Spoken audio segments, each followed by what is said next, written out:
Nga frontet e Kroacisë deri në betejat për lirinë e Kosovës, General Esat Çollaku luftoi gjithmonë kundër të njëjtit agresor dhe me të njëjtin ideal, lirinë. Rrëfimi i tij sjell kujtime të dhimbshme, sakrifica, humbje dhe momente që dëshmojnë forcën e një luftëtari që nuk u tërhoq kurrë përballë sfidave. Një dëshmi e gjallë që nuk flet vetëm për luftën, por edhe për çmimin e lirisë dhe kujtesën që nuk duhet të shuhet asnjëherë.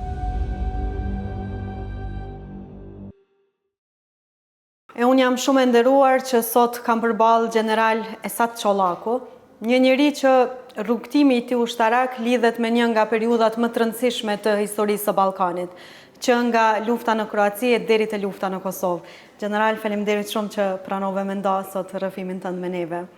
Faleminderit për ftesën dhe kohën e juaj, sepse sot është përshpejtuar koha dhe keni gjetë mundësinë dhe kohën që t'ja falmi një historisë që duhet ta flasim të gjithë ne që kemi marrë pjesë. Është gjithmonë nder dhe kënaqësi. Apo më tregon fillimisht çysh ka fillu rrugtimi yt ushtarak në Kroaci, ose në fakt pa shku te kjo, çysh përfundut jo në Kroaci? Tani ju jeni gjatë e re, po besoj që dini nga prindit e juaj dhe nga gjithë ajo që ka ndodhur në Kosovë nga viteve 80-ta. Unë si gjithë gjeneratat edhe me parashme, isha një person i cila rrjedhesha nga një familje jashtëzakonisht shumë e motivuar për shlirimin e Kosovës, duke pas parasysh që edhe të partë e mi kanë qenë njerëz të cilët janë burgosur dhe janë përndjekur nga sistemi i Jugosllavisë dhe Serbisë. Dy axhallarët e mi kanë qenë të dy në golli o tokë pikërisht sepse kanë dashur Shqipërinë e Bashkuar. Edhe kur rrjedhesh nga një familje e tillë e cila ta imponon dhe ta indoktrinon pasardhinë e shpirtit shqiptar, atëherë nuk ka rrugë tjetër përveç që edhe ti ta marrësh një rrugtim të tillë. Që nga shkolla fillore në lagjën Arbana, ku më përpara ka qenë quajtur Dušanov pa asnjë serb, mundesh me marrë me mend kur ne dinim gjithë që shqiptarët jetonin në një vend që na kanë quajtur me emrin slav. Aty fillova faktikisht me një mësues timin, rrjedhimisht gjatë mësimit ton, edhe duke e thithur gjithat patriotizmin që ai na implementon të brenda shpirtit ton dhe mendjes ton. Do më thonë, keni qenë adoleshent në atë kohë? Po, pikërisht ashtu. Kam motën 10-11 vjeçare, 12 vjeçare, edhe natyrisht ma vonë filluan edhe të pasojnë ato ndrimet e pushtetit apo ndrimet e politikës brenda ish Jugosllavisë. Ne ishi duke u pjekur, duke shkuar nga mosha madhore, mas të regjistrimit në shkollën e mesme, natyrisht që duke marrë pjesë në për demonstratat që vind nga vitit 88, 89, natyrisht ato masive të vitit 90-ta, edhe unë detyrova si shumë të tjerë ta lëshoj Kosovën, mas pari nga ajo përndjekja e regjimit të Miloševićit, e dyta e di mirë se kushtet ekonomike si ishin në Kosova në atë kohë, jo pse nuk ishim çfarë të ngrohtë brenda familjes, që ishim të uritur, por megjithatë kur bëhen bashkë përndjekja dhe natyrisht represioni i cili kishte atëherë policia apo milicia e Miloševićit, edhe ju shtonte natyrisht edhe ekzistenca e jetës, si shumë shqiptarë të tjerë, si janë emnat e mëdhaj shqiptarë që i dim, u detyrova të largohem nga Kosova drejt Kroacisë, ku më në fund përfundova me një klub të boksit në Mostar, ku një nga vllazët e mi aty edhe e bënte një biznis si furtar në qytetin e bukur të Mostarit, ku ndodhet në Bosnjë-Hercegovinë, saktësisht në Hercegovinë. Dhe natyrisht dita ditës duke motivuar, duke parë rastet dhe ngjarjet që ndodheshin përreth nesh, sidomos ata serbët të cilët e bërën ngritjen e parë duke quajtur Balvan revolucioni apo revolucioni i drujve, si ta quajmë, duke i bllokuar shtigjet dhe rrugët në Kroaci. Unë isha mbranda për mbranda njerëzve të cilët ishin të strukturuar fell për mbrojtjen e kroatëve, pikërisht në qytetin e Mostarit, edhe jetojnë shumë kroatë. Kur jeni kyç ju bashkë me kroata, keni pas edhe ndonjë motiv personal, me thonë kështu, që ju ka shty? Ndoshta pak edhe gjendja në Kosovë, apo... Gjitha këto, besoj që të rrefej, unë isha një njeri që isha ju shqyër me gjitha ato vujtet shqiptare. Edhe kur në mendjen time dhe në të kalurën time e kishëm tamam të gëdhendur se çfarë kanë bërë Serboslavët në Kosovë dhe në familjen time dhe miqtë tonë, unë do ta rrefej një ngjarje shumë të pazakontë. Unë kam marrë pjesë të demonstratave të Arbanes ku njëpi vrasje më masive që kanë ndodhur dhe plagosjes, dhe kam tentuar ta shpëtoj njërin nga të vrarët në atë kohë, Muhamet Kabashin, e kam ngres varr nga lagja, nga rruga kryesore Prizren e Gjakov, ku është goditur nga forcat speciale të policisë së Serbisë.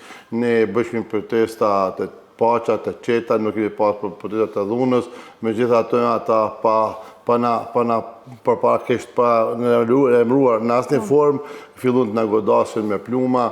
Aty edhe një shok jemi tjetër që u plagos shumë rënd në Krahëror, dhe ka qenë një moment ku unë jem ballafaqua drejt për drejt të tham një betej.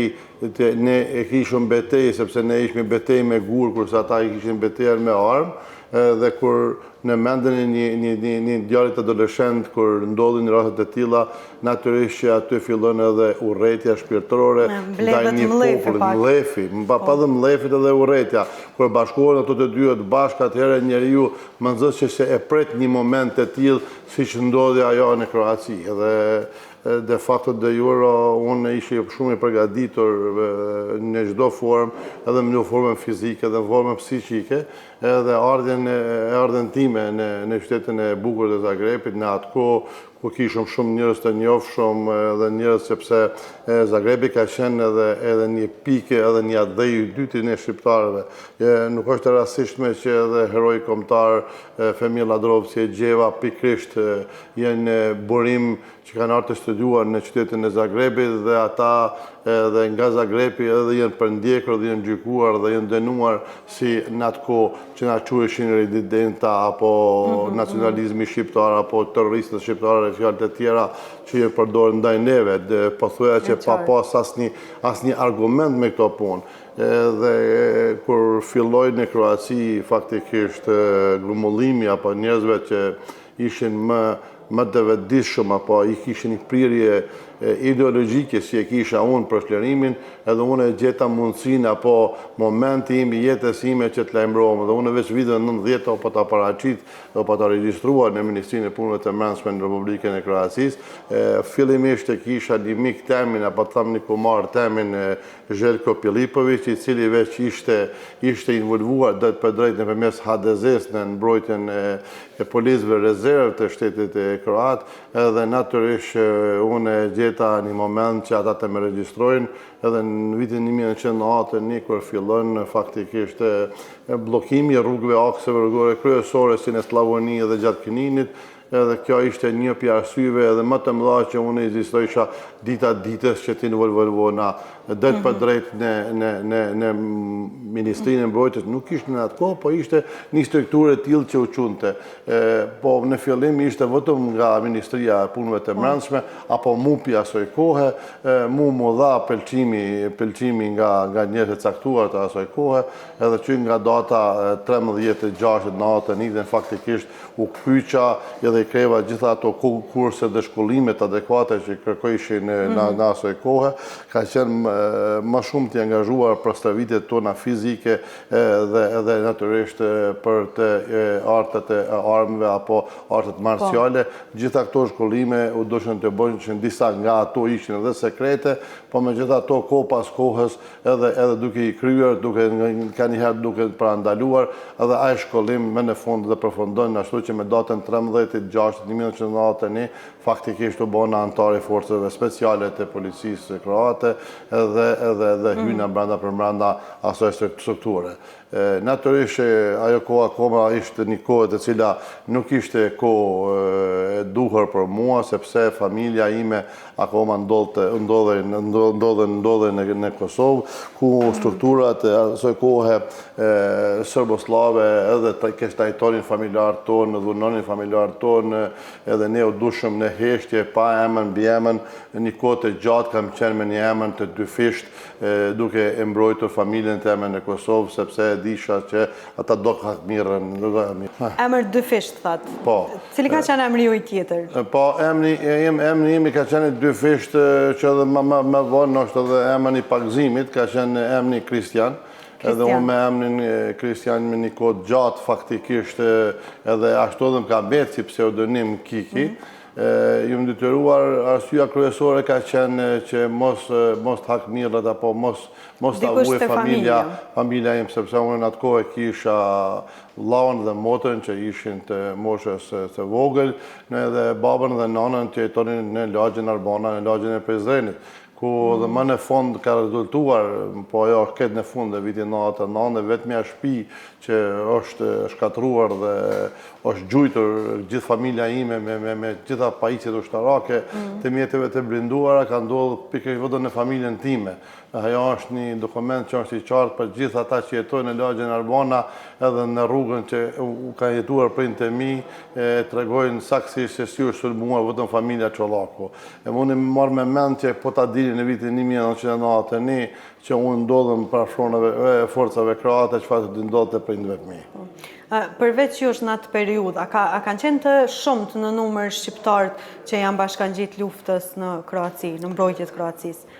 Në fillim, natyrisht që unë nuk kam pas shumë informata, thamë të edhe nuk e marrë fare me atë punë, sepse kam pas një strukturë apo njerëz rreth meje të cilët imi kanë njerëz që njëri për tjetrin imi kanë gjendje sakrifikonim edhe jetën, se atëherë për ne, unë me gjithse e pritësha një aksion që ta marrmi dikund, sepse nga ato gjitha kujtimet e mia buronte ajo arsyeja pse të luftoj serbët, sepse gjitha ato vujtjet që i kisha përjetuar apo gjërat që kisha përjetuar drejt për drejt nga Kosova, edhe kisha një motiv shumë më të madh në krahasim me ata të tjerët, po megjithatë edhe grupacioni i kroatëve që kanë qenë rreth meje kanë qenë shumica kroatë të Bosnjë-Hercegovinës, të cilët kanë ardhur pikërisht nga shtetet e treta apo vetë nga Bosnja-Hercegovina, që familjet e tyre në të kaluara kanë përjetuar natyrisht edhe vrasje masive që kanë ndodhur, sidomos pas luftës dytë botërore brenda familjeve kroate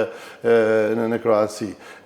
Ajo që unë kohë pas kohë tentojsha ta bëja dhe me shtyrën ta bëja, natyrisht motivi im ka qenë si shqiptar që ndoshta duke luftuar serbët në Kroaci, një ditë në Kosovë do të ketë një forcë shumë më të vogël nëse vjen deri te lufta në Kosovë. Gjithmonë aspirata ime dhe mendimet e mia kanë qenë që unë së shpejti do drejtohem drejt Kosovës.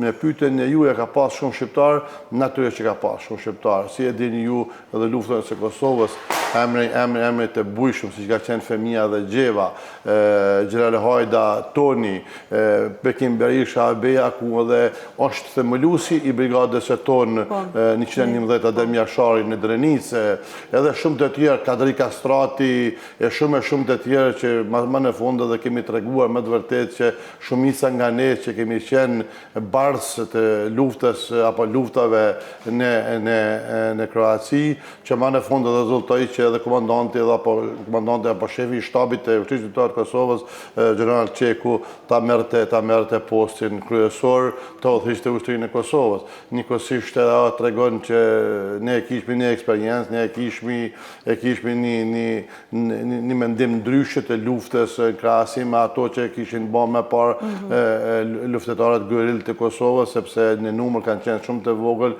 armatim të pak dhe kjo në ka shtyrë. Natyrisht nëse flasim për historinë time, atëherë është që unë nga vitin 1992, de facto në vitin 1991 është bën lufta më e madhe në Kroaci, edhe pikërisht ka marrë pjesë në luftën e Slavonisë, ku kam takuar jashtëzakonisht shumë shqiptarë, mësë është tema sa kishte shumë shqiptarë. Atëherë duhet të thamë që unë shumë ma vonë e kom kuptuar që ka marrë mbi 3.000 shqiptarë det për det në Kroaci në luftë. Ta emra jo rasisht i përmenda, unë kam njoftu dhe me qindrat e tjera më vënë, për shembull si ishte Gani Zahiti, një djalë nga Mitrovica me origjinë, që ka qenë një nga komandantët e qytetit, gjysmës së qytetit mbrojtjes së Osijekut. Edhe kështu natyrisht me radhë duke marrë parasysh që filloi një lepezë njohës së njerëzve duke jetuar sa më gjatë në Kroaci dhe kuptonin se kontributin e shqiptarëve se sa është i madh në Republikën e Kroacisë. Andaj edhe koloneli, apo ma vënë dhe generali Tom Berisha, ishte një njeri cili nga armata popullore të Jugosllavisë kishte një eksperiencë shumë të madhe, edhe me ata njerëz që ishin atëherë në politikën shqiptare në Kroacisë, siç ishte Lidhja Demokratike, e kanë formuar një njësi që e kanë quajtur Brigada e Parë Vullnetare Shqiptare, ku edhe në këtë brigadë ka marrë pjesë fëmija dhe gjeva. Natyrisht ajo brigadë ka pas qëllim të stërvitet, të përgatitet dhe të hyjë në Kosovë. Kurse nevoja e ka treguar një politik tjetër brenda shtetit kroat dhe nga 550 apo 560 vullnetarë shqiptarë që kanë qenë të gjithë etnikisht shqiptarë në mes në kësaj brigade, me e prorë ushtarak të ikur nga armata Jugosllavisë, siç ka qenë Tomor Buza, e shumë të tjerë që tani mos i hinin hak në dikujt tjetër, se Tomori ka qenë dhe komandanti i brigadës së parë deri në vrasjen e 2 shqiptarëve dhe plagesën e 9 tjerëve në Liçki Osijek. Çka do të thotë kjo? Etnikisht kemi pasur dy njësi shqiptare. Një nga njësit ka qenë kjo e madhe, kjo brigadës së Gospiçit, që në këtë hajde tham parathonje apo parashkrim edhe është titulluar si Brigada Shqiptare e Gospiçit. Edhe ma vonë, natyrisht dikun rreth muajit 9 apo muajit 10, është formuar dhe brigadë, njësia kompania e Gjerjevi, djemët të Gjerit, që jenë quajtë që ka udhëheqë Gjerë Kolgjeraj, në qytetin e Zarës. Kurse njësia jeme është quajtë engjëjt të shqiptarit, megjithatë i vetmi shqiptar kam qenë unë brenda asaj njësie, sepse vetë ushtarët kroat e kanë marrë emrin mas plagesës teme, kur e larguar dhe spitalit dhe e kanë shndruar me një motivacion këtë tjetër, edhe kanë quajtë dhe kanë bërë emblemin engjëjt të shqiptarit. Unë jam plagos me 13-1991 në një qytet apo një fshat të madh, një nga fshatet më të mëdha që ka pas Kroacia, është pikërisht nëpërmjet Vinkovcit dhe Vukovarit, një fshat ku kanë jetuar shumë shqiptar afër aty ndodhet, Bogdanovci. Unë jam plagosur në qytetin e Nushtës, saktësisht me 13-19, është një koincidencë shumë e çuditshme. Njëtin datë, me njëtin kohë, edhe jenë vrarë në Gospiç Samet Bugojevci dhe Fadil Saliu, dhe jenë plagosur 9 shqiptarë tjerë pikërisht në këtë brigadë. Po në asaj kohë, unë nuk kam qenë në Dionin që ekziston një brigadë shqiptare, ma vonë natyrisht që duke i takuar në spitale, duke u shëruar, kam takuar edhe të plagosur nga ajo brigadë dhe njerëz tjerë, dhe atëherë e sheh se sa është numri i madh. Megjithatë, nëse flasim nga strukturat ushtarake, shqiptarët kemi pas nga grada generali, që kemi pas Rahim Ademin, generalin tonë brenda ushtrisë, që ka qenë një nga zamencët kryesor të Ante Gotovinës, një general që përmban jehon luftarake të madhe dhe historitë të madhe në luftën e Kroacisë. Kemi pas zotin Çekiu, kemi pas pilotin Milajm Shukajn, e kemi pas edhe dhjetra vepror tjerë me gradën kolonel Petrit Kabashi e tjerë, çka do të thotë që strukturën dhe bërthamën e ushtrisë të NATO-s, së ushtrisë kroate, pothuajse që se këshiremi proporcionalisht me përqindje shqiptarët kanë qenë një përqindje shumë e madhe në krahasim me numrin që kanë jetuar. Në qoftë se kemi jetuar 15.000 apo 20.000 shqiptarë, marrin pjesë 3.000 kusur shqiptarë në luftë në krahasim me një popullat që ka pas atyre afër 5 milion kroat që kanë qenë dikun në numrin fillimi i luftës 35.000 ushtarë kroat dhe 3.000 shqiptarë, atëherë proporcionalisht i bjen që shqiptarë kanë marrë pjesë më tepër në luftë Kroaci se vetë kroatët. Tash se e përmende pak plagosjen tonë. A e kujton atë momentin, ato luftimet? Jo, në atë rasti keni humbe dhe gishtat e dorës apo është rasti? Një pjesë, jo të gjitha, se një pjesë e kam nga fimeria, po një pjesë tjetër e kam hupur nga... Keni marrë plagë edhe në kom? Jo, aty nuk kam marrë, aty kam marrë pjesë në këtë trupin, si jam plagosën nga mina hedhë si 120 mm, për flasmi për natë të nitën. Unë jem plagosën gjithë se 3 herë, edhe kjo ka qenë plagesa e jam e parë. Në plagesën e parë jem plagosë unë dhe 6 tjerë dhe jenë vra 3 ushtarët që kanë qenë bashkë me mua. është vendi që quhet Nushtër, si e thash edhe më herët, është pikërisht ka qenë dera hyrje përmes Mara apo Vukovari, edhe mas që ka ra që e fshati Bogdanovci, ku jeton edhe shumë shqiptar, edhe fillimi edhe fundi i Vukovarit pikërisht ka marrë, sepse rruga që ka qenë përmes Misurit, që kemi quar armatime dhe kemi tërheke edhe kanë hyrë ushtarë të rinj, kanë bërë një risi brenda për brenda, faktikisht aty është edhe dëmtuar dhe me 18-11 Vukovari edhe ka rarë në duart të Serbit. Kurse plagesën kërë plagosën kam dhe në qafë, jam plagosë të vitin 1993, po është një historinë e vete. Në vitin 1992 ka marrë një komandë që e posedoj këtë dokumentacionin, që ka shumë e rrallë, se është top sekret, ka marrë urdhën nga shtabi përgjithshëm kroat që të futem në territorin e Bosnë-Hercegovinës. Edhe në territorin e Bosnë-Hercegovinës pikërisht me kanë futur me urdhën unë dhe 4 njësi speciale, më gjithsej 5. Në atë kohë jam graduar me gradën Toger dhe kam qenë komandant i togut të forcave speciale. Me datën 24 qershor 1992 jam fut brenda territorit të Bosnës, ka ana e Dalmacis apo Hercegovinës, edhe ka marrë faktikisht jam emnuar si komandant i mbrojtjes së qytetit të Zhepçës dhe njëkohësisht aty e kam është formuar dhe njësia speciale elite që ka qenë në shtabin e përgjithshëm, edhe natyrisht që me atë njësi faktikisht deri në kohën e Ullujës kam mbet brenda territorit të Bosnës. Nga natë e dyta në natë e tretën kanë filluar edhe konfliktet në mes bosnjakëve dhe kroatëve. Dhe në atë konflikt unë jam plagosur nga bombë dorës në qytetin e Zhepçës, në gjithë trupin tim, edhe natyrisht që ma vonë me natët e 1 vit, po pak ma vonë, dikon ka muj 8, dikon me datën 16 sa bëj mend, jam plagosur nga armat e komsoris, me 4 pluma gjithsej, 2 në kam, 1 në gjyks dhe 1 në qaf, ku plagesa ime ka qenë pothuajse fatale për mua, edhe shërimi im ka zgjatë pothuajse 1 vjet deri sa jam rikthyer përsëri në ushtrinë e kroate. Rikthimi jam në ushtrinë kroate në 1994, jam me urdhën të atëherë të komandantit tonë, jam bërë shefi operative se brigadës e parë gardiste Ante Brunov Bushić, që ka qenë në vendosur në Qaplin, edhe ma vonë jam bërë komandanti në gjuhën shqipe, do të mundohen ta përkthej, i thojnë komandanti i Vatrën e Potpore, apo i bjen përcjelljes zjarret.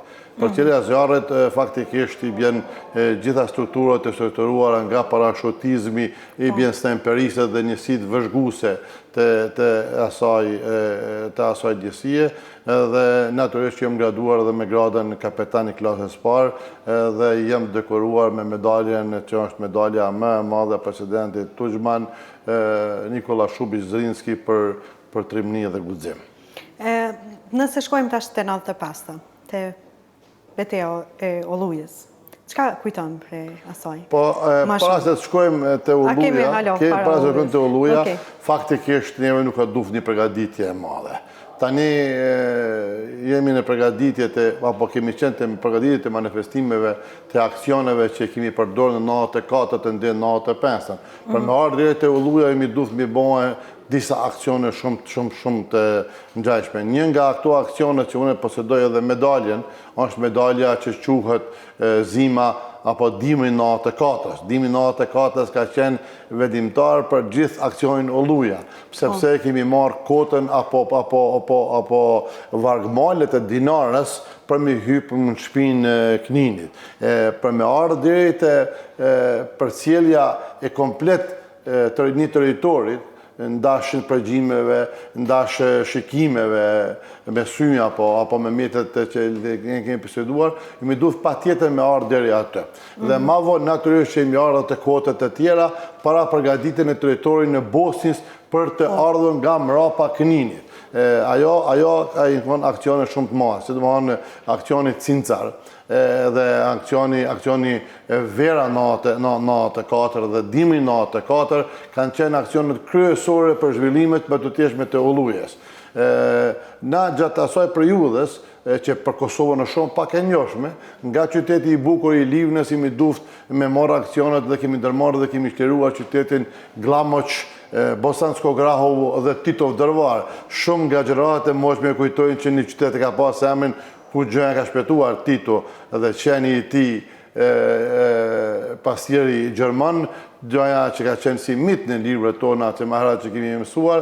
Pikërisht qyteti Drvari ka qenë një qytet i cili ka qenë me forcat jashtëzakonisht shumë të mëdha serboslave, ku kanë ardhur edhe nga Serbia, edhe Arkani me gjithë ushtrinë e vet kanë qenë aty të vendosur. Çka thotë që ka interesi ka qenë jashtëzakonisht shumë i madh.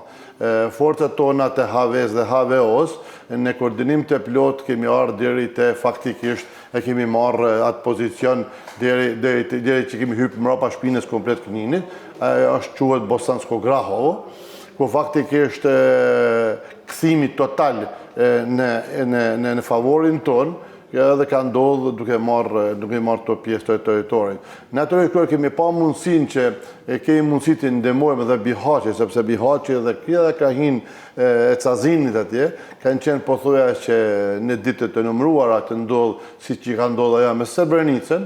Atëherë presidenti Tuđman e ka bënë një marrëveshje quhet marrëveshja Splitit, që shumica e njerëzve e dinë që marrëveshja Splitit edhe ka pruar faktikisht këtë kandarin në anën tonë, masën e kandarit në anën tonë, edhe aty kemi marrë atëherë urnat e tjera që të tashtërojmë qytetin e Petrovacit, qytetin e Jajcës, edhe unë bashkë me brigadën e 4 gardiste, me batalionin tim në asaj kohë, e kam pas urdhën edhe drejtimin të Mahnjaça, mali Mahnjaça kanë qenë që se kujtohet dikuj edhe llogorët ushtarake të ushtrisë serbe që i kanë mbajtur bosnjakët dhe kroatët dhe që kanë shtrajtuar dhe me qindra që janë vra, edhe faktikisht mu ka leju me ardhur deri te kota Mahnjaça ku edhe përsëri jam dekoruar nga presidenti Tuđman me deklaratën që e ka marrë për presmarrjen në asaj kohë aty.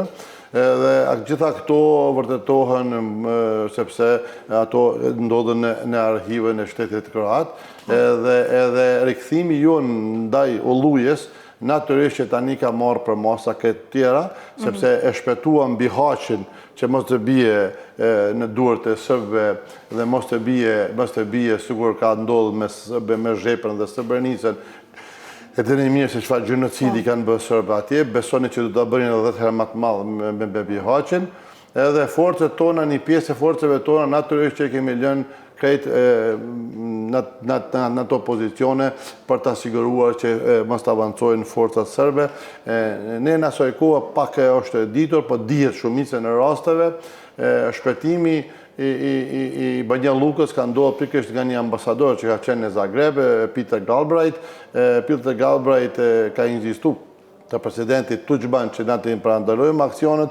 Ne në asaj kohë e kemi vrejtur dhe e kone përgatitur e pothuajse gjithë popullata e Banja Lukës që ka qenë dhe sot është kryeqyteti i Republikës Srpske brenda Federatës së Bosnjës dhe Hercegovinës, edhe natyrisht që i ka dhënë pozicion shumë serbëve që kanë 29% të territorit të Bosnjës dhe Hercegovinës krahasim me Federacionin para se një. Po asoj kohët na lejonin që ta merrnim edhe Banja Lukën, besonëm që edhe Kosova sot do ta kishte shumë më lehtë pozicionin sepse ushtria serbe faktikisht u degradohet apo shkatohet në tërësi. edhe natyrisht e maj men sugur sot kur më ka dhënë urdhni që brigadet e vogla motorizuese do të jesin në pozicionet e tona, pra në Mrkonić, një qytet që quhet Mrkonićgrad, edhe unë jemi rikthye në Bosanski Grahov. Në Bosanski Grahov jemi rikthye dhe natyrisht kemi bërë para përgatitit dhe gjitha vëzhgimet tona të nevojshme si për të hyrë në Knin. Unë me datën 3 gusht faktikisht në desantin e njësisë time kemi ra me parashuta pranë qytetit të Kninit dhe një pjesë që quhet Sturmica, edhe aty ndodhet edhe shkolla e mesme e bujqësisë. Edhe na brenda natës imi detyruar që të krijojmë pozicionet tona, edhe herat në mëngjes aty kemi zanë robi 170 pjesëtarë të ushtrisë të Republika Srpska Krajines të Kroacisë, ku kemi pa që ata gjindën një gjendje të mjerueshme, gjindën një gjendje të konfuze, kemi pa që ata faktikisht janë të humbur sepse nuk kanë pas pothuajse as komunikim në mes vete, kemi pa që ushtria kroate më të vërtetë gjitha ato bombardimet dhe caqet që i kanë pas brenda territorit të Republikës Srpske Krajines kanë qenë të goditura dhe ata faktikisht janë të bllokuara në gjitha këto. Një nga këto meritet kryesore që i tham për punën e Ullujës, edhe i ka generali Rahim Ademi, sepse generali Rahim Ademi në atë kohë ka udhëhequr edhe divizionin e artillerisë, edhe pse ka qenë zavendës i komandant i zonës operative numër 4, po meritet dhe saksia goditjeve ka qenë pothuajse 100%, këto merita këti kanë shkuar dhe natyrisht edhe presidenti Franja Tuđman e ka graduar me gradën atëherë general major, duke avancuar vetë generalin Rahim Ademi për ato merita që i ka bën në Ullujë. Ne gjithë që bartëmi medaljen Ulluja, jemi pjesëmarrës të aksionit deri në fund, ku është përfundimi i luftës faktikisht me 96-ën me integrimin e paqes së Vukovarit, se atje faktikisht kemi qenë të përgatitur për sulmet e rreth Vukovarit, po e ka parë bota atëherë që veç fuqinë ushtrinë kroate dhe çka mund të bëjë Kroacia, e kanë ditur mirë që do të hakmiremi shumë. Jo unë personalisht ndoshta, po shumica ushtarëve kroatë. Nëse ju personalisht gjatë atij operacionit, çka mbani mend më shumë, ose në moment vendimtar që mendoni se ka qenë për fitoren që e keni pas tutje? Po, para se të ndodhte Ulluja, ka ndodhur Blici, që ka qenë në Okuçan, apo një pjesë të madhe të Slavonisë, ku ka qenë, ajo ka ndodhur me 1 maj, vitin 1995, atë vit ka ndodhur dhe Ulluja. Faktikisht, na kemi treguar një vetë besim, e kemi treguar një përgatitje të jashtëzakonshme. Armatimi ka shumë e masifikuar në krahasimi me ato që posedon të këto, po duhet të them qartë asnjë gjë që tani veç në memorat e presidentit e Serbisë asaj kohe Serb Slobodan Milošević, quhet që ata kanë filluar një konflikt të brendshëm me mes kriminaliteteve të mëdha, grupeve të kriminaliteteve të mëdha, brenda strukturave të Serbisë, Republika Srpska, brenda Bosnjë Hercegovinës, Republika Srpska Krajina, brenda Republikës Kroacisë. Dhe Miloševići një kohë të gjatë e ka damtuar pak ato ushtri, sepse nuk i ka quar rifreskim, nuk i ka quar armatim, që ndoshta pikrisht edhe ne duke u bazuar në ato të dhënat që kemi marrë informatat që i kemi pas të ditë pa ditë, sidomos të vëzhgimeve tona, edhe ato që i kanë marrë nga vetë struktura ilegale e këtyrnëve ushtrisë kroate, që kanë bërë njerëz brenda aty, na veç kemi pas informacionet e mjaftueshme që ata faktikisht kanë problem me pajisjet e tankeve, ndrimet të rezervë të tynëve, të pajisjeve të tjera artillerike, po me gjitha to, sasia e madhe ka qenë në duart të tynëve, si municionet, surat e tjerëve, dhe në ka vytë mirë të i vërtetojmë gjitha këto gjana, edhe natyrisht që duke marrë për bazë se si na shkoi aksioni me pak humbje, po me ato sulme që ne i përdorshmi, ne i quajshmi sulme sugur shigjeta e thyrë, që nëse ndodh një gjë e tillë, atëherë duhet me marrë aksione tjera, dhe natyrisht neve ky avancim na ndihmoi. Ne aty ku e shpërtheshmi lininë e frontit, ne nuk u ndalshmi.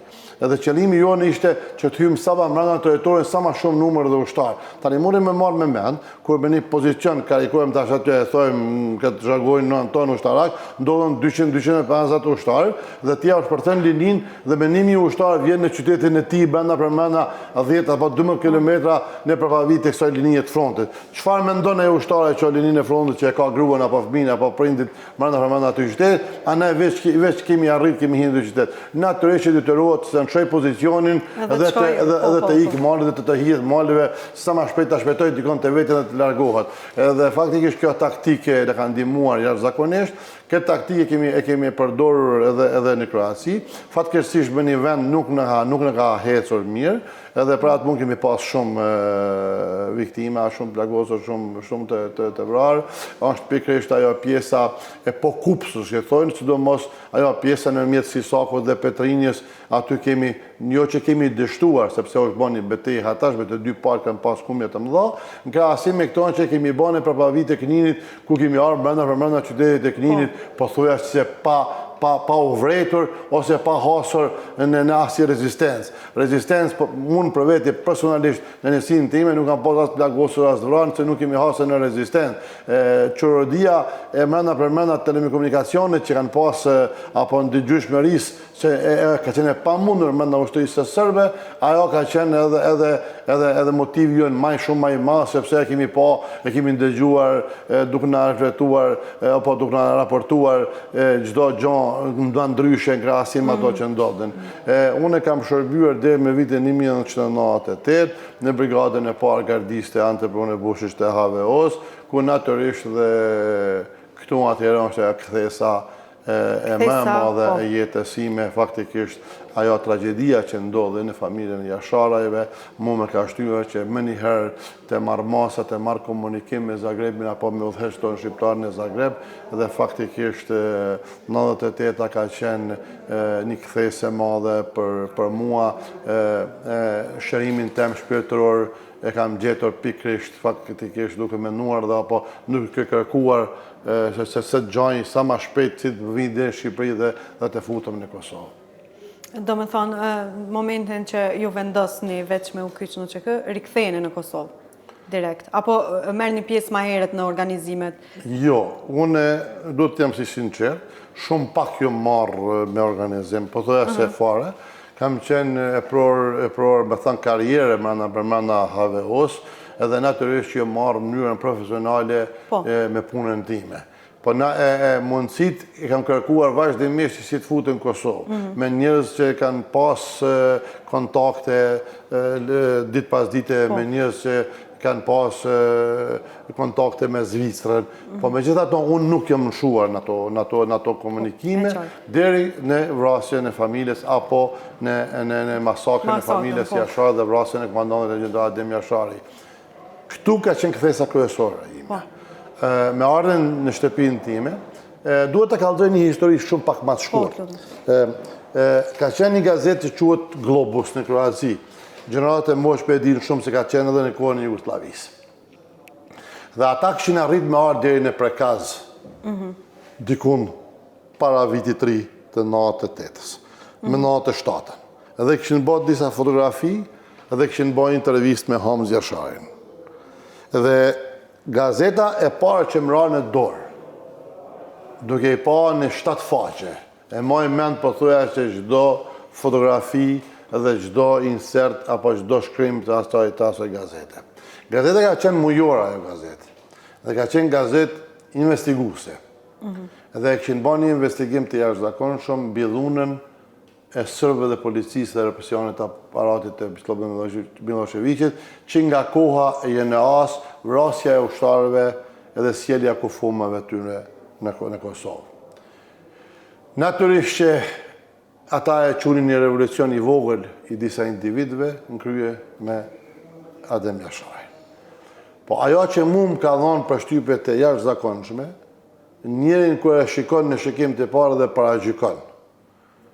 Në rastin e Hamz Jasharit, ku në brezin e vetë kishte një bombë prodhimit Jugoslav me korët e plastikës, dhe një revolet të te në anën tjetër, dhe një beret që nuk ish beret, për ish kapuç franqoz, apo kapel franceze, si e quajmë na. Edhe anën tjetër, një ngjizim i shkurt duke tentuar që Hamz Jashari të fliste në gjuhën serboslave, ato që e din të ai, të gazetari kroat. Dhe atë ngjizim dhe atë përshkrim në gazet, faktikisht të emocionova erë shumë dhe me dha një korajo që në Kosovë më të vërtet pas ka njerëz që ja pas e hyrë armën Serbis dhe jo vetëm dy gishta paqe të presidentit të ndjer Ibrahim Rogova, dhe faktikisht qatë moment entuziazmi im u ngrit qatë shumë që mendova që së shpejti edhe do të marrë rrugën për Kosovë. Po njerëzit të cilët mi binin të dhonat dhe fillum ne e prorët ushtarak në disa vendet të bëjmë takime, nuk na jep të shpresë që është ndodhur një organizim masovik në Kosovë. Edhe fillojmë u zbej çik edhe dëshirën. Edhe jo dëshirë asnjëherë, duhet zberë.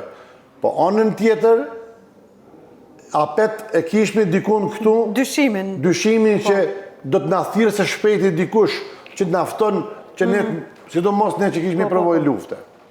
Edhe unë isha në punë, thamë të isha në punë atë ditë, kur nuk e harroj, edhe zakonisht nga kazerme ushtarake deri te banesa jeme nuk më pas dikon 250 metrë nga hyrje kryesore që nuk më vinte edhe makina. Edhe kur era te shtëpia e pash bashkëshortën time, ishte shtazan me fëmijën tem të tretë, me Luanin, edhe fëmijën tonë, mos ta privatizojmë fëmijën tim, po fëmijën tonë, edhe me tha ka ndodhur diçka në Kosovë.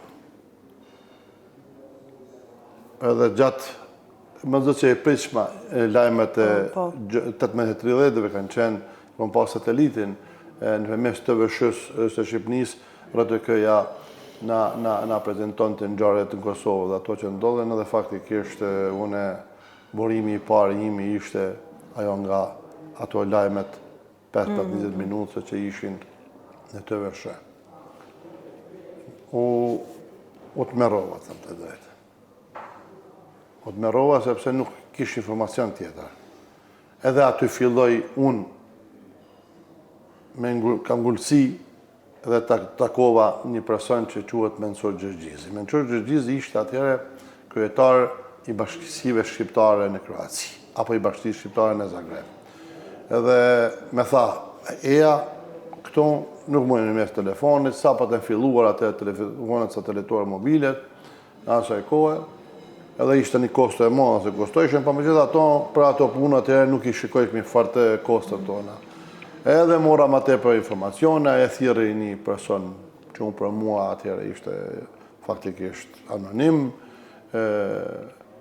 edhe dëgjuam me mbjemën Jasharaj, po unë e mora vesh që nuk është i familjes Jasharaj, edhe ishte në Zvicera, na dha pak informacione pak ma tepër, edhe natyrisht që atëherë u konsultuam me disa shokë tonë, me disa njerëz tonë, edhe rrugën Bekim Berisha, Beja, Toni, gjithë këta, Toni pak ma vonë, Bekimi pak ma heret, Kadri Kastrati, Bina Gashi dhe shumë të tjerë, edhe nga Slovenia, Naima Loku, unë nuk kam qenë në të grupin e parë, sepse e morëm vesh që armatim në Kosovë është vetëm personale, ato që e sjellën nga Shqipëria, nuk ka armatim tjetër, edhe vendosëm që ne të shtrojmë pak ndikimin tonë, autoritetin tonë, mranda për mranda shokëve, kolegëve tonë, edhe une nëpërmjes një ish komandantit tim, generalit Glasnović, kërkova që ta komunikoj generalin Gotovina, një këtë rast edhe generalin Ademi, po unë jam shumë sinqert, generalin Ademi nuk mu përgjigj, edhe generali Gotovina mu përgjigj edhe me dhanë mundësin që në kazermen e qytetit të Kninit, ku atëherë edhe ndodhte transformimi i ushtrisë kroate në ushtri moderne nga ai numër aq i madh që ishte 300.000. edhe unë bashku me një mik temin, zotin Hoxha, Ibrahim Hoxha, një pror ushtarak që ka qenë komandant i mbrojtjes së Tuđmanit në presidencën që ka pas në Pantovçak, ka qenë komandant i regjimentit të mbrojtjes kundër errore. Unë morëm vesh ma unën apo kamionin e parë që na morën me qera, na morë familja shqiptare, familja që ka dhënë kontribut të jashtëzakonshëm, familja Qenaj, ne krye me Yll Qenën, dhe Yll Qena na mundsoi që në përmes Ibrahimit të jepet një autorizim dhe të mirët kamioni. Ai kamion faktikisht nga Zagrebi, ku unë edhe e pritësha në Knin shumicën e armatimit, dhe armatimi që e kanë bajtur edhe sot jenë ingjizimet, arma që quhet Ambrus kundër tankave, që është treguar në Jonik për herë të parë, pikërisht është ai armatim që kemi mbajtur nga Kroacia drejt Durrësit. Në Durrës ndodhi një ndodhi që nuk u duftë të ndodhë ndoshta, ose ato e kohën ne nuk kemi pas, ne u arrestuam, unë arrita mu largue me ato mundësit e mia, kurse Ibrahim Hoxhën arrestuan policia dhe dogana në Durrës, dhe ato armë faktikisht kanë përfunduar në UÇK për shumë ma vonë, ma una të cilën e kishmi marrë me qera në Zagreb u plaçkit në tërsi. Cila ishte arsyeja e arrestimit? Po, arsyeja e arrestimit, na është tani për të habitur, por megjithatë ato për shtetin shqiptar ishin mjetet ilegale që janë sjell brenda shtetit shqiptar, sepse në dokumentacion shkruan të ketë diçka tjetër, në de facto brenda kishte ketë diçka tjetër. Aty brenda përmenda ato e maune ka pas armë jashtëzakonisht shumë të mira, ka pas armë dikon rreth për 150-160 persona, armë komisarie. Ajo që është shumë rëndësi sot të potencohet këtu, ka pas zakonisht armë tjera rezervë, që ka thash unë, ka pas mbi 90 ambrusa, brenda ka pas zola, ka pas predhat e osës, ose kemi pas pak 3 copa, o predha kemi pas shumë. Edhe kemi pas dikon rreth 5.000 copa bume dore, sepse bumet që ka pas Shqipëria, krahasimi këto bume që kanë qenë të standardet e NATO-s, kanë pas jashtëzakonisht, mas thamë, ne kemi pas eksperiencë shumë të keqe me bombet kineze që kanë qenë prodhim kinez, që kanë pas ushtria shqiptare, në krahasim me këto. Edhe gjitha këto, pi thamë me plot përgjithësi, gjitha ta që tentojnë të minimizojnë të gjana, mundojnë që të tregojnë historinë e vetë të pavërtet. Nuk thamë që nuk ka kanë ndihmuar Kosova, pa megjithatë shpesh tentojnë që të kanalizojnë gjitha ato meritet dhe ato ndihma që është bërë ushtrisë shqiptare të Kosovës në veçanti, vetëm ata kanë bërë. Nuk kanë bërë me ata, unë nuk kanë bërë me askon.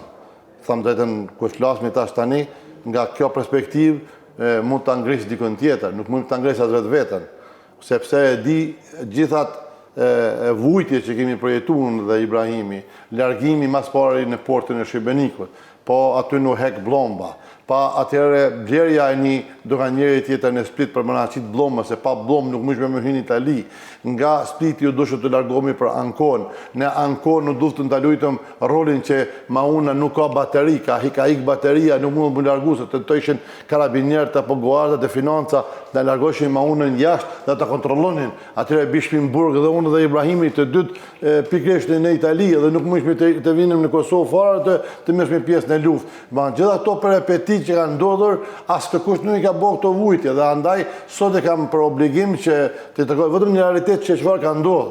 Sepse sot të gjithë janë gjallë ta njerëz, asnjë nuk e flasmi me isha apo me paemna, çka është shumë rëndësi për më na ndihmuar për mi ngarku këto pajisje. Gjitha në kazarmën e Kninit në kanë ndihmuar një ish ministër i mbrojtjes që kanë qenë para 10 vjetë dhe një bashkëfituar i jonë. Është gjallë, edhe ai ka qenë me gradën brigadier, apo kolonel, si e thojmë ne këtu, edhe ai person në ka ndihmuar fizikisht, me disa ushtarë i ngarkojmë gjitha ato, dhe është gjallë, dhe me ka thonë kur dush. Jam i gatshëm që ta jap një informacion medjave Kosovës që kjo pikërisht ka ndodhur në kazarmën e kazermën. Kurse këta politikajt sot dhe diplomatët tentojnë që ta bëjnë një rrëfim lidhje që nga Kroacia kemi bën ne ose kanë bën ata. Po, kanë bërë, por kanë bërë pasuri mbarramense. Po më tregon pak se mbetëm të Durrësi dhe të koha tashme, ju i shpëtoni arrestit dhe ju vini pa armë në Kosovë, tutje. Jo, une nga e kalura jeme, eksperienca jeme jetës, une e pash që diçka është ndodhë. Sepse e pash që një grumëll i madh i policisë ishte mbledh para portit. Ala pa kuma pa hapë dyert e mëdha portit del. Dhe unë me Ibrahimin u morëm vesh. Që ne të dytë nuk guxojmë të bim në duart e policisë në asnjë rast. Sepse s'ka Kosova kur fare hajri as nga ti as nga une. Paktën njëne. Ai kishte mu kthy, nuk kishte marrë sukaronën, nëse unë e kisha edhe plagesat dhe isha invalid i luftës dhe kishte drejtën e pensionit, ai nuk ishte në atë pozicion. Edhe pse kishte plagesën, por nuk ishte në pozicion. Ai akoma ishte aktiv e prori kryesor për mbrojtje kundërore të presidentes së Tuđmanit, Franja Tuđman. Ishte në detyrë, kishte marrë 2 javë pushim për me ardhur me mua në Shqipëri. Edhe une kisha kalu veç i thëshin shkërb, ata ushtria kroate atyre, dhe kisha kalu në para përgatitje që mushe të pensionoshëm. Dhe në këtë kohë, mëse kisha bashkëshortën aty, në qytetin e Dërvarit, kur edhe shërbesha, dhe ishte kallaj që gruaja eme të jepte dokumentacionin që të dalë pension. Edhe marrëveshja ime ishte kështu, që unë disa pajisje dhe armatime personale në bagazhin tim që e kisha me vete dhe i futa teshet e mia, natyrisht që i kisha, i futa armët e mia dhe kom fut me vete një armë të cilët e kanë bërë këtë luftën e Kroaci. Revolin time të brezës, municion, disa bomba dhe disa raketa nga pushet që hudhen, tromblona, një 10 copa i mora aty. Edhe unë faktikisht, kur unë shu dyra, e pata një fat që tani më vjen keq me thonë, po ishin gati 300 gjënase të dyshuara për prostitucion, Shqipëni të arrestuar nga autoritetet italiane. Edhe ato u depërtoshin nga Italia drejt Shqipënisë Turësit. Edhe kur zbritëm poshtë të dyert kryesore, unë u detyruar me hi mesin e tyre. Sepse populata ishte që ajo, edhe kishte edhe shumë njerëz tjerë. Edhe këta karabinierë dhe njerëz që i përcjellshin këta, i shtynin edhe i largonin se dalin sa më përpara, se ato tentoshin përsëri të kthehen në trajekt, brenda mauneve që ishin aty. Dhe ata nuk e lejojshin. Dhe unë e pata fatin që kur hyra mesin e tynëve, gjatë largimit drejt portit Durrësit apo kontrollit doganor atje, ato fillun të godasin njerëz doganier, policer, nuk di unë qa ishin ata aty këtë me civil këto tjerët, edhe mu imponue që faktikisht përvidhem dyqysh mrena atyre asaj situate, edhe u largoha pa u lajmëruar në portin policor të doganor. Por jashtë portit me pritte një dhonë rejoni i liri, edhe qika e xhaxhait tim Manoshaqja duri me pritshin mua aty. Edhe unë kur dola aty pikë tregoj që kam një rast tjetër se duhet ta pres kur dal mauna. Dhe natyrisht që ata ma morën gjitha ato bagajiste mia, na i vendosën në bagazhin e makinës tjetër, edhe presë që fatë do me Ibrahimin. Por fatkeqësisht, kur ka dalë Ibrahimi nga trajekti, ata drejt për drejt i qenë negociuar policë duke bërtima, hap krahun, dilati, hap duart, çot duart, bën atë, bën këtë, edhe natyrisht që e quhen me një vend tjetër, krahasim me kamionet tjera, apo pajisje tjera, maune tjera, që e morën këtë një kahje, këtë tjetër me një parking tjetër. Drejt për drejt, me tablat Zagrebit, kamionet që kishme ne, ata shkunë dhe vendosën atje dhe ja futën shëritet me njëherë. Akoma pa ja hap dyert, edhe u arrestua Ibrahim Hoxha. Mas 3 dite, kemi arrit që ta shpëtojmë Ibrahimin, ta hekmi nga policia, dhe natyrisht atyre kemi marrë aktivitetet e tjera që të shpëtonim gjitha ato pajisje që ishe mana makinës. Pas gjithë këtyre sfidave për me ardhë deri në Kosovë, am tregon pak atë momentin ku ke ardhë, qysh e kysh në brigadën e ne, ndoshta diçka që amon mend, aksionet që e keni ndërmarrë ose... Unë do t'i flasë shumë, unë mas pare më kanë kyç me urdhën që të stërviti në qeret të Shqipërisë brigadën Skanderbeu, që ka qenë brigada e organizuar nga Ministria e Mbrojtjes që ka udhëhequr Ahmet Krasniqi. Sepse atëherë e hupa faktikisht besimin se çfarë është ndodhur në Shqipëri dhe u krijuan një lloj jo frigje, po një formë me besimi. Po. Edhe aty kam qëndruar deri në përfundimin, ma vonë kam marrë deri në Kuks, edhe në Kuks aty kemi pas bazën ushtarake për stërvitjen e forcave speciale. Ngjarjet që ndodhen në Shqipëri përsëri në shtatorin e 98-s, vraset e Hajdarit e Ahmet Kasniqit e tjerë, unë tham drejtën u largova nga Shqipëria, edhe hupa një farë besimi që këtu do të duhet për të ketë rregull, të ketë një komandë të përbashkët, sepse isha idhëtari i komandës së përbashkët, se e pash ndasinë në mjet Farkut, apo në thojze e thëmë Farkut, unë nuk kam taku në herë Fark asnjëherë, po atërnve që u qyshin Farka dhe këtërnve që u qyshin Leporusha, apo Lëvizja, ushtria, shqiptarë e Kosovës të udhëhequr nga një grusht antarë të Lëvizjes. Edhe ata dhe këta asnjëherë nuk i kam takuar si të tillë.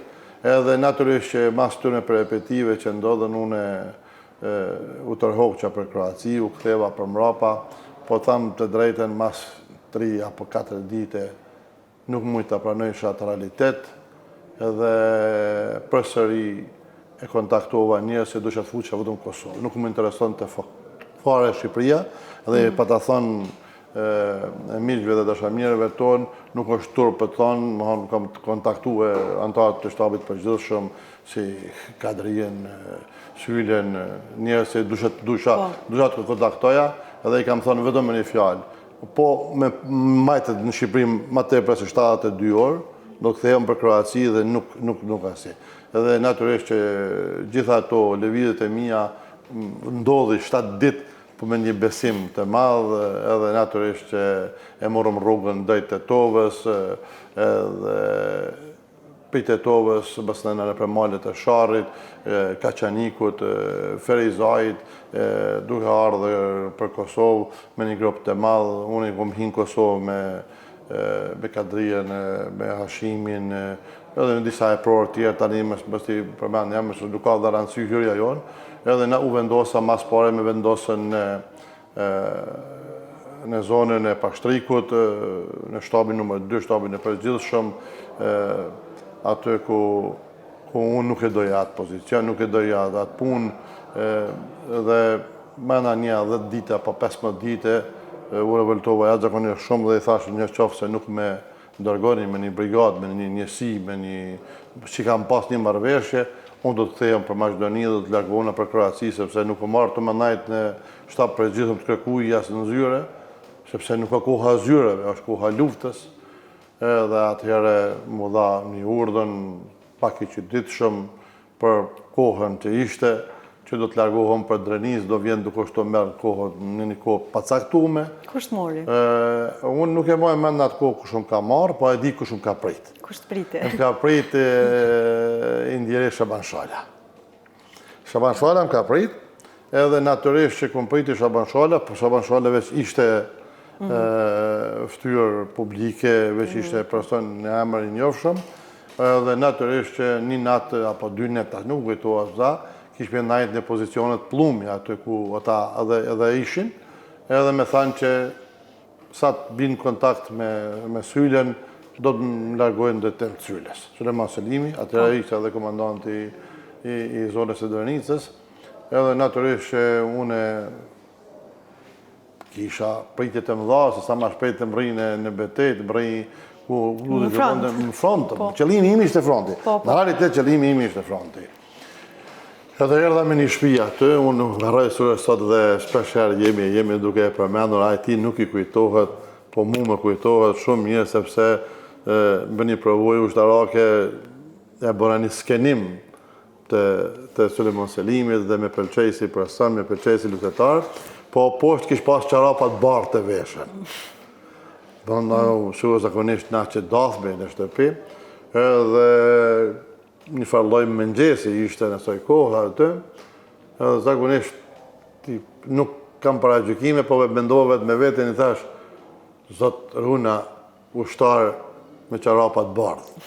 Kishte një uniformë amerikane, edhe aja aty atëherë që bak këto shakatja na shkalojmë, atëherë ai më tha mua të kom përcaktu aty ku e ki vendin, për të qenë me një brigadë ku e ka frymua shoku i Bekim Berisha. Kam dëshirë që ajo njësi të përmet për masa ma gjigante, ma të mira, ma të forta, dhe mendoj që ti ai që duhesh të bësh këtë zhvillim në të ardhmen. Une, mas asoj kohë i vizitova gjitha pozicionet, me dërgua në shtabin e përgjithshëm, mu dha një detyrë që t'jam një farforme këshillëdhënës, t'jam një farforme edhe si e pror operative, njëkohësisht edhe t'jam shefi shtabit të brigadës 111 Adem Jashari. Edhe pse për atë momentin akoma nuk e kishmi titullet e ndame, po ajo që mu dha gojarisht, që do ishin nga une atë përgjithësi. Unë ja dhash visht një fjalë, ja thash drejt për drejt që unë nuk kam marrë më najtë në zyre të këkuna, unë duhet t'jem mesin e ushtarëve dhe duhet t'jem mesin e tyre në front, jo t'jem në kazerme në tyre.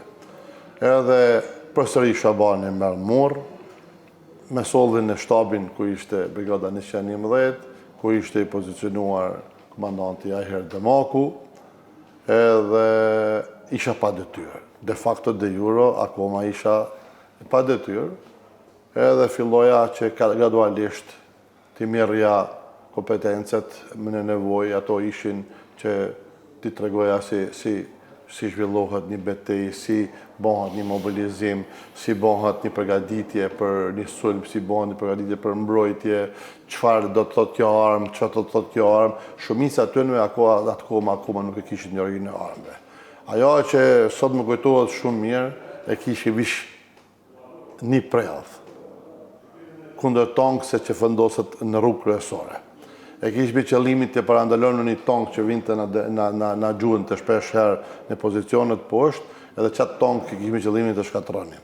Problemi kryesor ishte asaj prellë mine në tokë kundër tankut, apo kundër mjetëve të randa, që shkrepset e cilët inicojnë eksplozivin, nuk ishin originalet e veta. Ishin birat shumë më të vogla, se ishtë nevoja për ta implementuar apo për ta inkuadruar kapistën atë mranda. Dhe kër mora me breske bethik të zhanoj dhe ta merë trotilin, trotilin në gjuhën Shqipe, tuke e gdhenër unë ato, edhe e kërkova një zjem të vogël, se zakonisht e dini që kafet ku i zinë për shatore njerëzit, edhe e lypa një enë që se përdojrë kërkush, edhe thash këtat eksplozivin tepër që ishte, e kisha nevoj me shkrinje, se tritoli dhe shkrinjet në zjarë, që të vendosha nalë mos që ajo të parandalon të që mos thehe gjatë goditjes se peshes kur të atakon të tanki atë. Dhe faktikisht, kur e lypa me eksplozimin, të shumica me skeptizëm, vëqë se fillu mu largu, e normal ti me qitë eksplozimin në zjarë. Po, naturisht që në vëtë një kohë që të tregon të si funksionon ajo, edhe ndodhe një gjajt.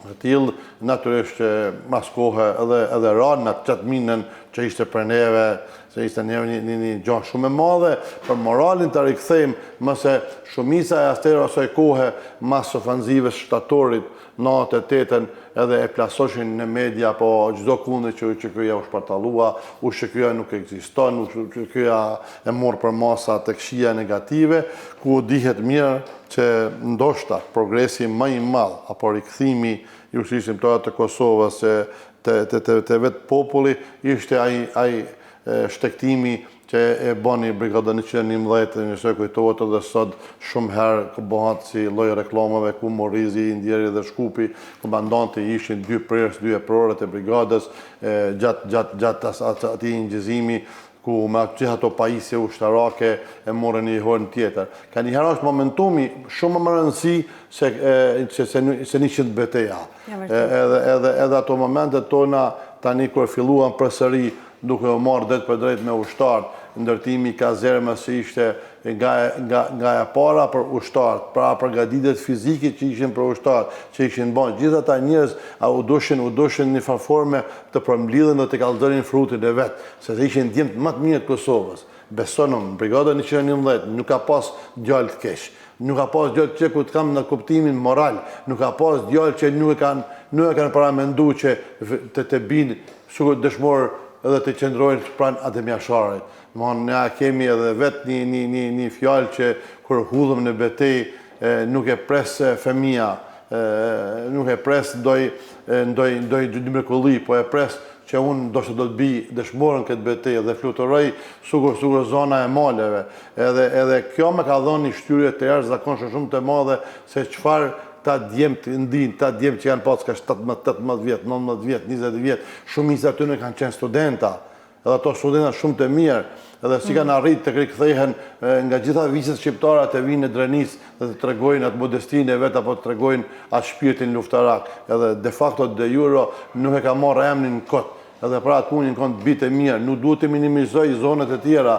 Besonëm që edhe zonat e tjera ka pas djem cukur këtë 111, por 111 ka qenë përveç që ka qenë një skuadër jashtëzakonisht shumë luftarake, ka qenë edhe një skuadër shumë fotogenike që ka rikthyer shpresat e shqiptarëve që Kosova do ta ketë një shtërim të shpejtë. Atëherë, general, duke qenë se ju keni qenë pjesëmarrës edhe në luftën e Kroacisë edhe në Kosovë, cilat janë ato dallimet kryesore që keni mujt me i vrejt jo nga përvoja juaj personale në të dyja anët? Dëshiroja që mos gjas, po ndoshta kjo është më e rëndësishme që gjitha ajo që i thash më herët. Është i dallimi i madh, ekstrem i madh. Lufta në Kroaci ka pas pothuajse territorin në shumicë dërmuese të lirë. Ka pas spitalet e veta, ka pas policinë e vet, ka pas gjyqësinë e vet dhe ka funksionuar shteti. Ka funksionuar shteti edhe në sferën ekonomike. Ka pas ndërtim, ka pas prodhim. Me ato që ne e kemi gjetur në Kosovë nga 90-ta dhe 98-ta apo dhe 99-ën, që çdo sa ka qenë degraduar. Nga infrastruktura rrugore, ujësjellëset, kanalizimet, gjitha ato që i nevojitet një qytetarit.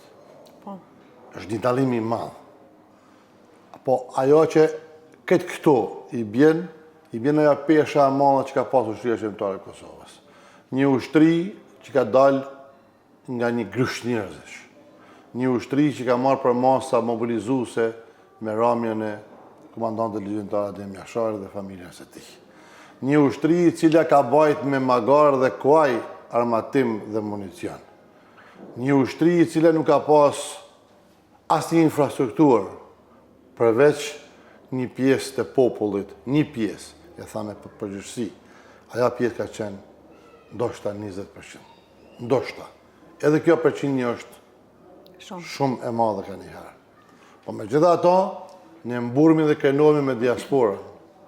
Në qoftë se shikojmë, e kemi sytë e hapur që na, apo njerëzit nga diaspora, sepse mranda për mranda nuk ka pas mundësi, s'ka pas infrastrukturë. Dhe kjo është i kuptueshme, dhe nuk duhet asnjëherë të paragjykohet.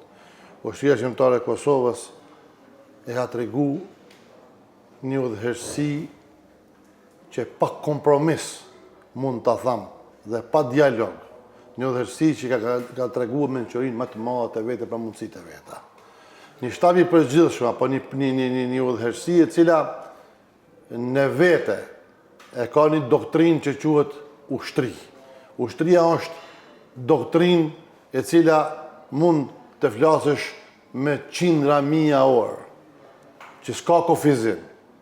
Kemi arrit ti ballafaqohem dhe të organizojmë gjithë një shtet që ka pas ushtri dhe polici, ka pas infrastrukturë, ka pas gjitha ato që ka pas nevojë një shtet, si ka qenë shteti serb në asaj kohe.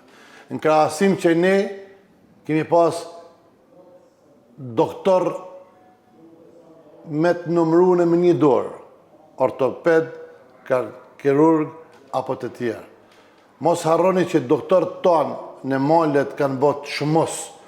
Urologi ka bërë operacion ka prej kamën apo dorën në ushtarë që në Kosovës. Moni me marrë me me. Dhe këto janë ato që ka ndryshim i madh, sepse s'ki pas spital, nuk i pas mjek, nuk i pas sola operacione, ki improvizu, dhe tani të fletë për ushtërinë.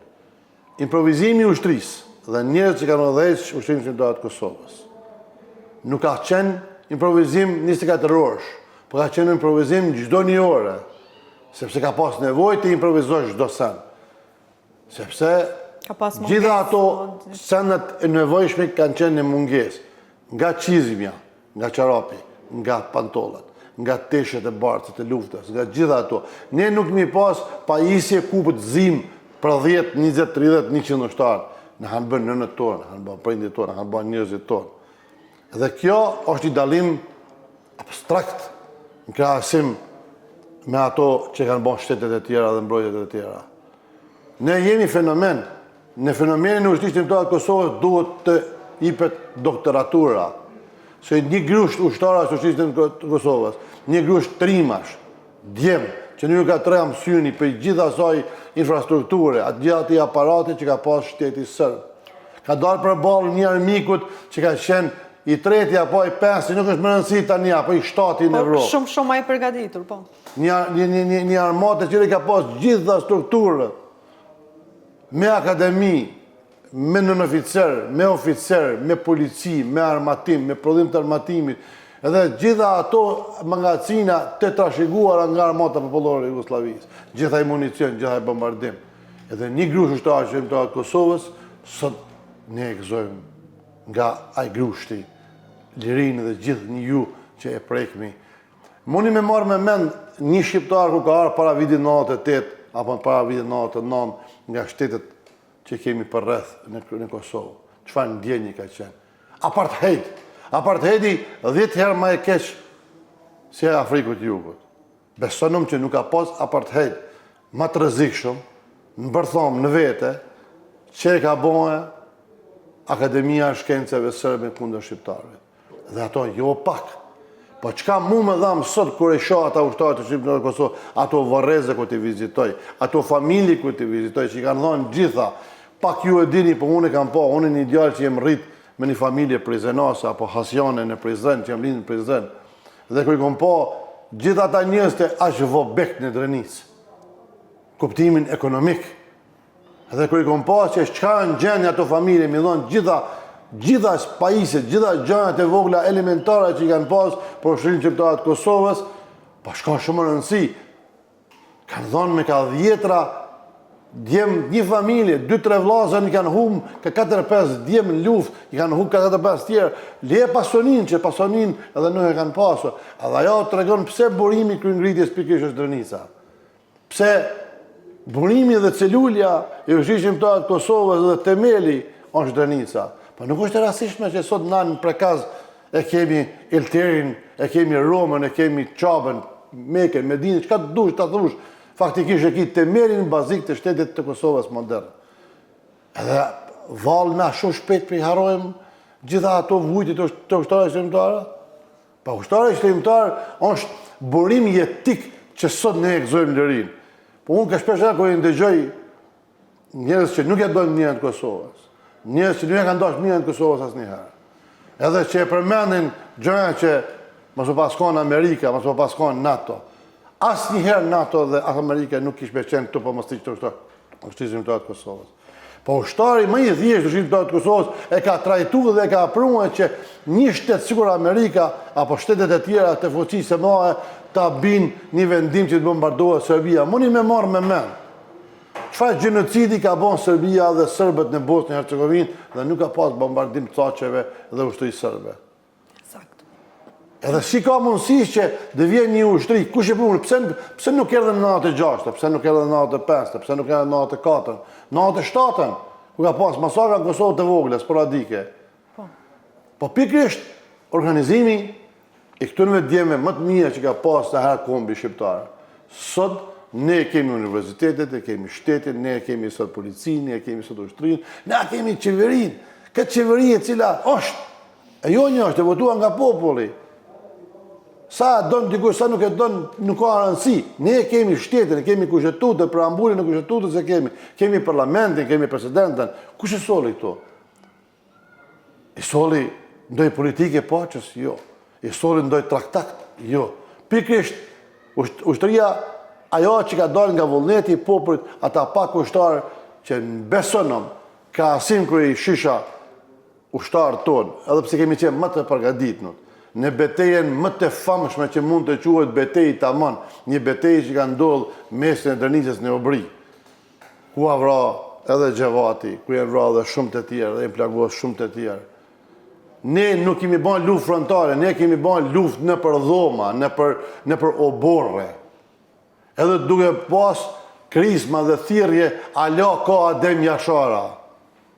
Edhe kështu është vra Gjevat Dëmaku, me këtë britme. Alo është gjallë Adem Jashara, alo Dënica ka Adem Jashara. Pa qaj guxim që e trimni që ti ushtarët i, çdo ushtarët që ka met në Kosovë, dhe ju ka përgjigj armatës dhe ushtrisë dhe policisë sërbe, e të regon veçanti që çfarë guximi dhe trimni kanë pas ta djemt. Kjo s'ka qenë budallaki. Kjo ka qenë që kemi dash lirinë dhe kemi dash ta sjellmi lirinë familjeve tona, gjithë ato perepetit që kemi pas në me vete, i kemi vendosur svell, nuk ka pas ideologji politike, ka pas vetëm se si të luftohet armike dhe si të mbrohet territori i Kosovës dhe si të dëbohet armike nga Kosova. Edhe dalimi me çdo sferë, përsëri po them, po fare na nuk kemi pas infrastrukturë. Na shpeshherë kemi reaguar ad hoc në momentet e caktume. S'kemi pas urdhna nga dikush atje apo nga urdhna nga këtu. Sepse nuk ka të leruar as koha as mundësia. S'kemi pas mundësi të zhvillonim në asgjë tjetër. Ne mas mbrami, kur shpeshherë e përdormi një betejë që ndoshta vetëm Zoti i Madh në atë moment edhe NATO më të vërtet nga shpëtuar. Po ajo përvoja ime ka shpëtuar me 10 ushtarë të ushtrisë të Kosovës. Pse? Unë kam ditur që uraniumi i varfruar është brenda përmenda raketave të cilët përgodasin caqet sërbe. Edhe beteja Obrijës që është bo me ditë, që kemi shpëtuar me 10 qindra njerëz civil, kur ka ardhë bombardimi në Likovës dhe në Tërdevës, kur në kanë rrethuar pothuajse gjithë brigadën. Mbi 5500 ushtarë, ku edhe vete përshkrujnë operatorët e operative sërbe lidhje me ato. Me një grusht një 85-6 ushtarë që jemi kanë atë në Obri duke mbrojtur. Ajo është një betejë e cila kemi mbetur pothuajse që unë personalisht kam mbetur me një karikator, mos ta qes 3-4 plumë. Unë kam mbetur me një karikator dhe me një pistolet në brez dhe një bombë dore. Ka pas ushtarë që kanë mbetur bën makime me pluma, 15 pluma. Po nuk e kemi bën tragjike. Edhe duke kënduar e kemi mbrojtë Obrijen dhe faktikisht gjithë ata civil, edhe ardhe bombardimit e aeroplaneve të NATO-s F-10 që shpëtimi tonë, gjithë asaj kolone që ka djeg në vazhdimsi, unë i kam parandalu ushtarët që mos t'i afrohen sepse zhurma dhe kthisma që të ka ndodhur atënve nuk është raket normale. Edhe gjithaj shkatrim në mas që ka ndodhur atë një kolone, pothuajse 1 kilometër e ushtrisë sërbe, me qindra sërbë të vrarë kanë qenë atë, me qindra, jo me 10, me qindra, i kanë parandalu ushtarët sepse një ushtar që nuk ka parandalua, nuk du të përmend në emrin e tij, faktikisht ne ka vdek para disa kohe, ka disa vite nga leukemia. Ai njeri ka shku ka gjërmuar nga ato armët aty pranë atynve goditjeve që i ka bërë NATO. Edhe më në fund dhe ka paguar me kokë, mas një kohë një djalë si shtjella i madh, i pasur, i fort, edhe s'muhet nga leukemi. Këto janë ato ndalimet e mëdha. Ne kemi pas strukturë, kemi pas kazerma, kemi pas kuzhina, kemi pas medicinë krahasi, kemi pas spitalet tona. Kemi pas gjithë ato nevojë për ta shpëtuar një jetë një ushtare. Kurse ne çka kemi pas ushtrisë nga Kosovës.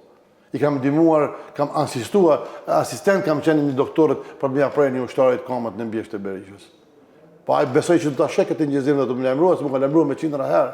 I kam asistuar të ndihmoj që t'ja marr kamën në ushtarit duke aprer me një shartë të improvisuar në malet e Berishës. Edhe kjo është e vërteta.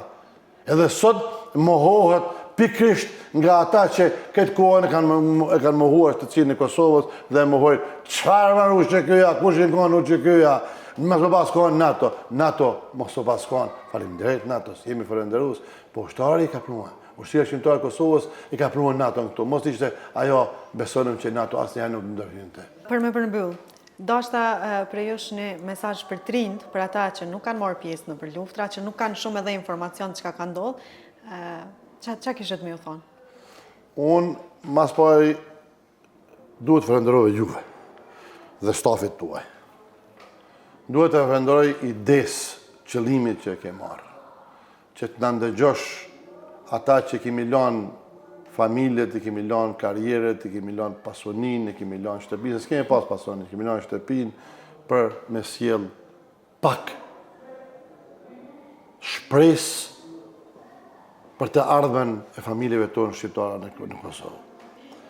Kjo rini dhe ju duhet të jenë të vetëdijshëm, që duhet të shikojnë ushtrinë shqiptare të Kosovës këtë ka një kënd tjetër.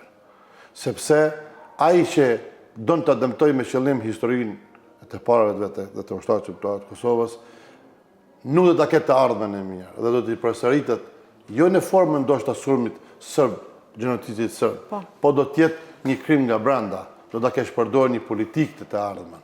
Në qoftë se ne politikën e lejojmë që ajo të luajë me shifra, me numra, të luajë me ndjenjat e ushtarit shqiptar të Kosovës, me familjet e dëshmorëve, me gjithë ato sa të tjera, që ne duhet të gjithë të japmi atyre këshillet të cilët duhet të jenë 100% të realizueshme.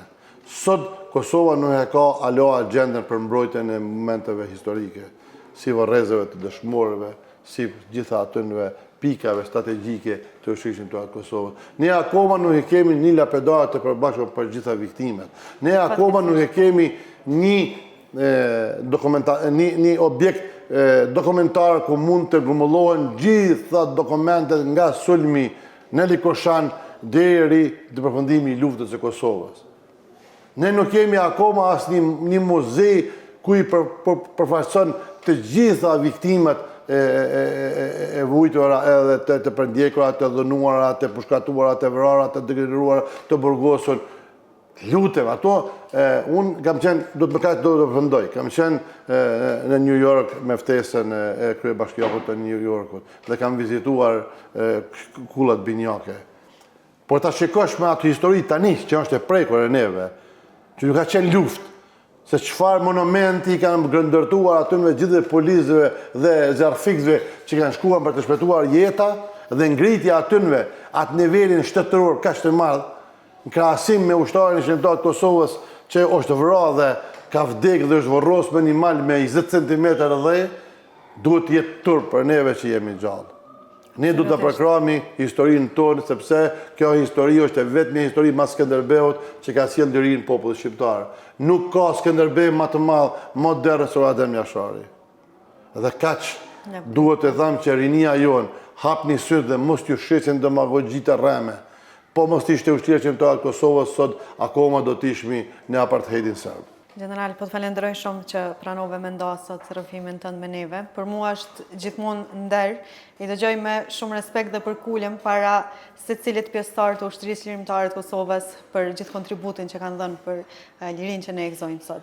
Faleminderit edhe një herë që na prite. Faleminderit shumë. Atëherë miq të dashur, ne shihemi në episodin tjetër. Gjithë mirat.